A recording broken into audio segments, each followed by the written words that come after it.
Nadine est encore en plein brouillard de raid. On aurait mérité ce qui se fait de mieux en matière de queue. J'ai réfléchi à un truc. Ça frotte quand elle marche. Nadine fixe la baignoire un long moment. Elle souffle dessus pour que ça sèche plus rapidement. Une subite envie de visiter le monde. Nous nous sommes à peine croisés, mais il s'agit là d'une rencontre. Il ne retient aucune leçon. Hésite à chaque nouvelle phrase. Nadine pense. Mais c'est pas une raison pour être pénible. C'est pas brillant dans l'ensemble. Un jeune garçon juché sur un tabouret joue au jeu électronique. Retourne le premier corps sur le dos du bout du pied, le long de l'interminable comptoir, poliment. Le monsieur est resté assis, les yeux écarquillés. Elle est tapie au fond d'une cage, elle se recroqueville dans un coin. Ses talons font un bruit d'enfer. Ça te dirait pas qu'on s'écrase dans un mur? La peau y semble douce. Il s'essuie la nuque assez souvent car il transpire comme un gros. Il respire fort en leur souriant béatement, découvrant sans remords ses dents jaunes et tachées. Il y a un distributeur automatique. Se fait bloquer par un type cagoulé qui la menotte prestement. Elle a moins l'air d'un mec avec ses yeux bouffis. Nadine fixe la boîte d'amphétamine un long moment. Il l'a lancée en parfait gentleman. C'est à Manu qu'elle va penser quand le coup va partir.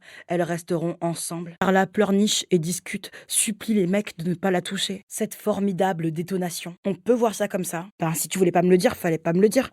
Qu'est-ce que tu veux que je te dise? Mais le monsieur est blême. Elle reconnaît Belkacem sur un scooter flambant neuf. La petite siffle admirativement. Elle le regarde sans bienveillance. Et en plus, il a fait le beau les premières fois qu'ils sont venus le voir. Ambiance, j'ai peur de personne. Il a éjaculé. T'as qu'à mettre ton Walkman pendant qu'on cause entre grandes. Ça fera grosse promo au groupe. Qu'est-ce qui s'est passé? Il fait plutôt bon et la bière n'est pas encore trop chaude. Nadine dit qu'elle n'a pas faim. Il sort un plan de la ville pour les aider à se situer. Elle entend Carla ravaler sa morve. Les bouteilles sont présentées comme des alliances dans une bijouterie. La mémoire est une drôle de chose qui redistribue les données sans souci hiérarchique ou chronologique. Elle n'en croit pas ses yeux, les enferme dans les siennes.